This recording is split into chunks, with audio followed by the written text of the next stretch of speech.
Untuk yang mau mengawali usaha itu ya yang penting semangat, terus minta doa orang tua itu penting kayak gitu, jangan pantang menyerah kayak gitulah. Manfaatkan segala sesuatu yang ada di lingkungan kita, jadi jangan selalu menyalah-nyalahkan lingkungan kayak gitu, jadi yang ada itu justru kita maksimalkan kayak gitu. Halo, kembali lagi bersama saya Jacqueline. Kali ini saya bersama pengusaha muda, namanya Mas Arifin. Halo Mas Arifin. Nah, dengar-dengar Mas Arifin ini seorang pengusaha dengan berbagai macam usahanya, ada macam-macam bidangnya Mas. Nah, boleh nggak sih diceritain awal mulanya Mas Arifin menjadi pengusaha itu seperti apa? Awal mula usaha itu saya dari lulus sekolah itu rencana awal sih tadinya mau merantau, mau malah ke Malaysia dulu awal-awalnya. Setelah karena jalur keluarga itu nggak boleh jauh-jauh, kata orang tua nggak boleh jauh-jauh lah, akhirnya saya memantapkan diri untuk mencoba menjadi wirausaha gitu. Awalnya itu langsung saya masuk ke dunia seluler. Ya, di seluler sampai sekarang ini sih udah 10 tahunan lah. Berarti mulainya itu dulu dari usaha seluler. Yeah. Nah, dengar-dengar juga kan katanya Mas Arifin ini usahanya ada usaha di akikah, ada usaha di bidang bakery, terus juga sama yang di usaha pertama tadi seluler. Nah, dengan 3 usaha itu fokus yang dijalani Mas Arifin sekarang itu yang mana sih, atau memang 3-tiganya menjadi fokus? Kalau sekarang sih saya fokusnya yang saya ikut terjun langsung itu di bidang akikah sama bakery gitu. Soalnya kan ini hitungannya baru merintis, baru 3 tahunan lah. Jadi saya pengen tahu kendalanya apa, terus prosesnya pemasarannya harusnya gimana, terus produksinya kendalanya apa aja kayak gitu. Terus yang dibutuhkan juga apa. Itu kan minimal kita kalau udah tahu step by stepnya itu nanti ke depannya itu akan bisa autopilot ya gitu. Jadi untuk pengembangannya mau bikin cabang atau gimana itu insya Allah minimal udah ada dasarnya kayak gitulah. Wah, luar biasa sekali ya guys. Beliau ini benar sudah melakoni 3 usaha. Nah, jadi kan yang tadi yang seluler itu sudah autopilot, terus ini yang 2 lagi merintis untuk mencoba lagi seperti yang usaha keberhasilan seperti usaha seluler itu. Nah, mengelola 3 usaha itu tentunya ada banyak suka dukanya Mas. Ada banyak jatuh bangunnya, apalagi dengan sudah mulai dari 10 tahun. Boleh diceritain nggak sih? Mengalami suka duka itu waktu seluler itu. Jadi kan selama 10 tahun itu ada naik turun, pernah buka cabang juga, terus kebanjiran. Itu belum sampai 1 tahun akhirnya saya memutuskan untuk tutup gitu. Jadi kembali lagi ke counter yang awal tadi, terus buka cabang lagi, tutup lagi kayak gitu. Itu jadi ya kesimpulannya kalau pondasi sama karyawan kita itu belum mumpuni untuk dipasrai satu usaha itu, kita mending jangan gegabah buat nyabang-nyabang lagi. Terutama itu minimal kita ada karyawan yang bisa buat memegang.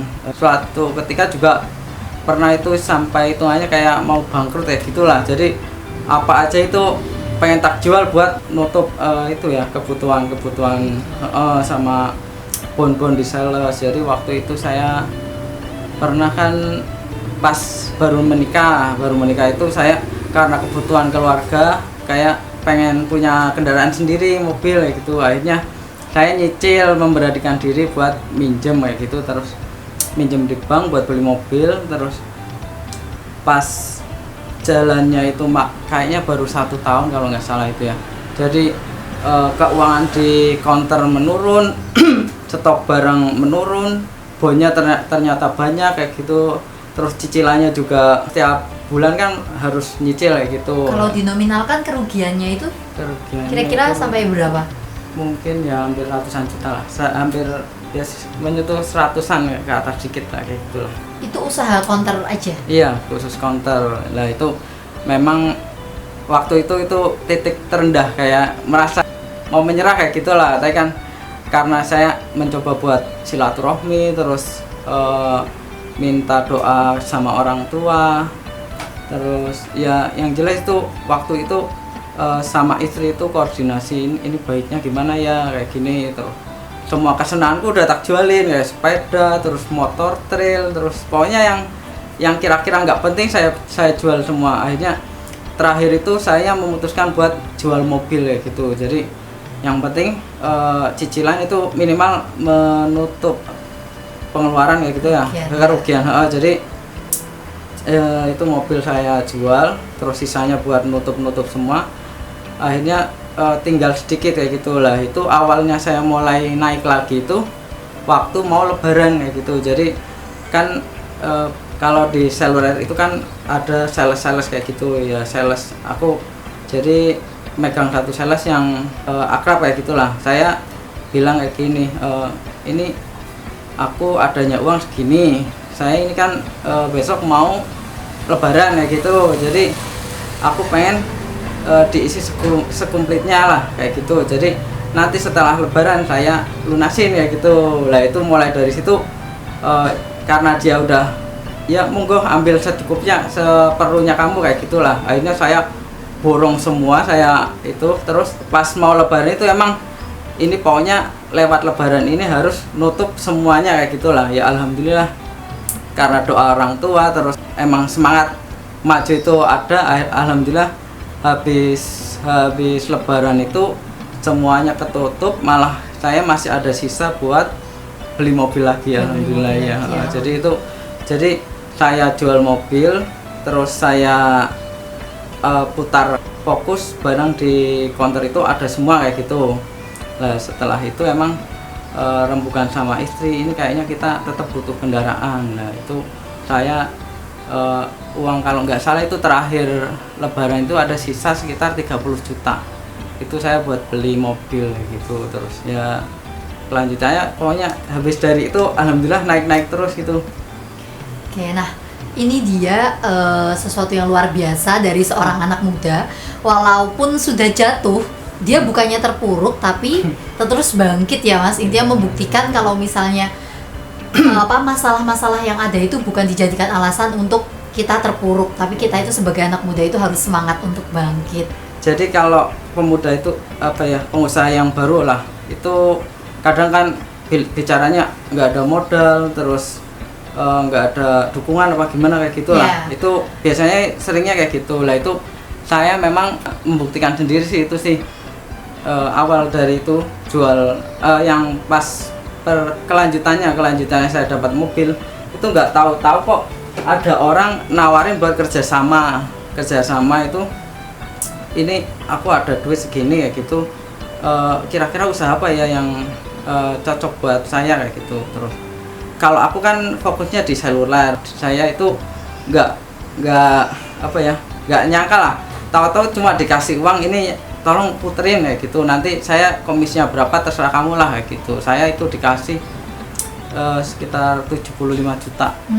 Itu uang dari mana coba kalau enggak, maksudnya rahasia Allah lah kayak gitulah. Tahu-tahu nggak utang bank nggak apa-apa, tapi tahu-tahu orang ngasih uang segitu cuma ini buka konter aja kamu, nanti aku dikasih bagi hasilnya kayak gitu. Uang yang itu modal awal itu kan saya nyicil tinggal dikit, ini akhirnya cuma yang penting buat pegangan, buat ikatan silaturahmi kayak gitulah ya. Sampai sekarang saya masih kerjasama sama itu orangnya itu ya pokoknya dari awal itu saya jadi percaya kalau usaha itu yang penting ada niatnya dulu, kita buktikan dulu, nanti insya Allah dari teman atau dari saudara insya Allah pasti kalau kita bisa meyakinkan lah, insya Allah dana itu malah mengejar-ngejar kita kayak gitu.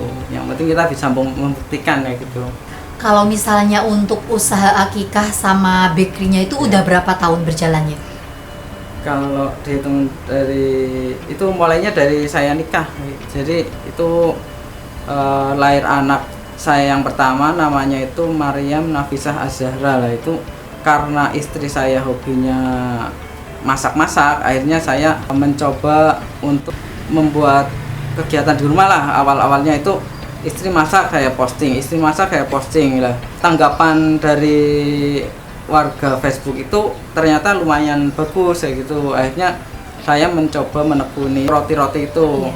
Karena bingung namanya apa ya, karena anak saya Mariam kayak gitu, akhirnya saya kasih nama Mariam karena produksinya di dapur ya. Jadi awal mulanya itu dapur Mariam kayak gitu. Iya. Karena sekarang udah mulai berkembang, terus sekarang juga mulai ada bikin tempat produksi sendiri kayak gitu.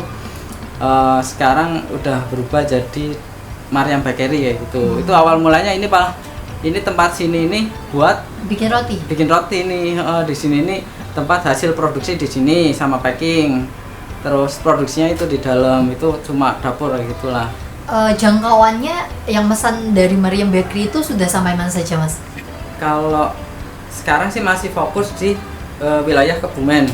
Jadi kadang kemarin juga pernah dari sampai Purworejo juga, terus sampai Gombong, sampai yang jelas itu mencakup wilayah Kebumen. Soalnya buat kirim-kirim itu lebih mudah kayak gitu. Pemasarannya via online? Pemasaran kita semua dari online. Jadi ada yang dari mulut ke mulut, terus ya yang jelas itu memang dari online semua sih. Boleh dong Mas dipromosiin ke sahabat Baru Media semua, apa nama akun Facebooknya atau IG-nya dari Mariam Bakery? Iya. Untuk akun Facebooknya Mariam Bakery sekarang masih Dapur Mariam, terus IG-nya itu IG-nya juga masih Dapur Mariam gitu.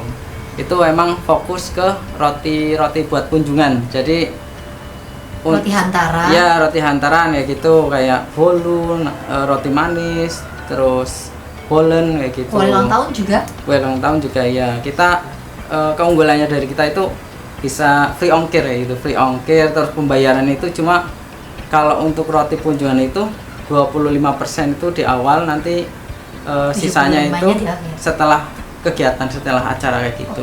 Nanti boleh kan Mas kita nyicip rotinya? Siap. Oke. Nah, kalau misalnya yang dari Khadijah Akikah Khadijah itu sendiri, itu bagaimana dulu awal mulanya? Itu juga karena anak kedua saya itu namanya Khadijah Zahratus Salma. Karena saya asal mulanya ada Khadijah Akikah itu karena roti kunjungan itu kan kadang musiman. Jadi kadang ada pas musim-musim hajatan terus kayak gitu. Jadi kalau pas lagi sepi itu saya nyoba apa nih ya yang kira-kira bisa buat kegiatan orang-orang dapur biar nggak nganggur kayak gitu lah. Karena awal mulanya emang itu ada tetangga pesan itu harus tolong aku mau adain akikah, saya pasrah sama jenengan ya gitu. Yang penting dari kambingnya, dari masaknya, terus aku taunya beres pakai nasi box kayak gitu. Lah itu mulai dari situ. Ternyata setelah saya bentuk tim, saya kumpulkan orang-orangnya, saya kumpulkan saya pilih tempat peternakannya yang dekat, ternyata semua itu mendukung kayak gitu. Akhirnya saya jadikan kegiatan, saya bikin usaha, yaitu dari nama anak kedua Khadijah, jadi Khadijah Akikah dan Catering gitu. Berarti konsepnya itu dari Khadijah Akikah, kalau misalnya biasanya itu hanya jual kambingnya saja, tapi Khadijah Akikah ini konsepnya adalah sudah berupa beres ya, sudah matang semua, berusaha berupa nasi box. Kalau misalnya peternakan kambingnya itu dikelola Mas Arifin sendiri atau ada memang bekerja sama dengan yang lain? Kita jadi kerjasama sama pengepul. Jadi karena saya tadinya nyari di petani agak susah karena stok petani itu terbatas, akhirnya saya pasrah sama satu orang untuk ngumpulin ternak-ternak yang mau dijual dari petani itu, terutama domba itu kayak gitu. Jadi sewaktu-waktu saya butuh itu saya tinggal ngambil walaupun 24 jam itu Khadijah Akikah siap mengolah kayak gitu. 24 jam? Ya, siap mengolah. 24 jam guys. Jadi sistem itunya cuma bisa milih sendiri di kandang, bisa via online cuma pesen paket kayak gitu, paket masak. Ya pokoknya terima beres kayak gitu lah. Kasih promosi dong ke Sobat Baru Media kalau misalnya juga pengen mesen akikahan di tempatnya jenengan itu nama IG-nya atau nama Facebook-nya apa? Untuk Facebooknya Khadijah Akikah itu Khadijah Akikah Kebumen gitu. Terus untuk IG-nya itu juga Khadijah Akikah gitu. Nah, tadi kan Mas Arifin bilang kalau misalnya pemasaran dari dari Maryam Bakery sama Khadijah Akikah ini masih sebatas di daerah Kebumen. Iya. Nah, sedangkan sobat-sobat Baru Media ini itu kan ada dari seluruh wilayah. Iya. Nah, kira-kira nanti kalau misalnya sobat Baru Media ini pengen pesen roti atau pengen pesen kambing akikah dari tempatnya Mas Arifin bagaimana? Insya Allah kan ini juga saya lagi mulai merintis buat pengembangan memperluas jaringan kayak gitulah, yang nggak menutup kemungkinan buat kirim-kirim ke luar kota juga. Yang penting nanti tinggal hubungi kami aja, nanti kan kita bisa koordinasi sama tim kayak gitu. Kira-kira mumpuni ya langsung kita kita angkati kayak gitulah. Jadi walaupun di luar kota pun insya Allah bisa gitu. Sobat Baru Media penasaran kan sama tes dari roti dan hasil masakan dari akikahnya itu seperti apa? Nanti kita tunggu. Pesan-pesannya buat para pemuda yang mau memulai usaha atau para pemirsa itu, untuk memulai sesuatu usaha itu mending tidak terlalu banyak planning kalau menurut saya itu ya. Jadi langsung hajar kayak gitu. Terus doa orang tua itu juga penting kayak gitu. Jadi kita itu kalau mau berusaha, mau menjalankan bisnis itu minimal dari belakang itu ada ada doa lah dari orang tua. Jadi insya Allah ada kelancaran kayak gitu di usaha kita. Terus untuk untuk para pengusaha itu minimal kita punya target kedepannya itu kita mau apa. Jadi kita itu nggak bingung untuk menjalankan usaha itu mau dibawa kemana kayak gitu. Jadi ya untuk para pengusaha muda, ayo teruslah berkarya gitu. Manfaatkan masa mudamu berinovasi, terus memberikan yang terbaik untuk lingkungan. Ya minimal kita bisa membuka lapangan pekerjaan kayak gitu, terus membangun desa. Jadi jangan sia-siakan masa muda kalian. Wah, wawancara yang luar biasa sekali ya sore ini sama Mas Arifin, mengajak anak muda semua untuk mau berusaha, untuk tetap berkarya, dan untuk tidak takut terhadap semua tantangan yang ada di depan. Terima kasih ya Mas Arifin atas kesempatannya. Ini ada kenang-kenangan dari Baru Media. Ya, terima kasih sekali nih.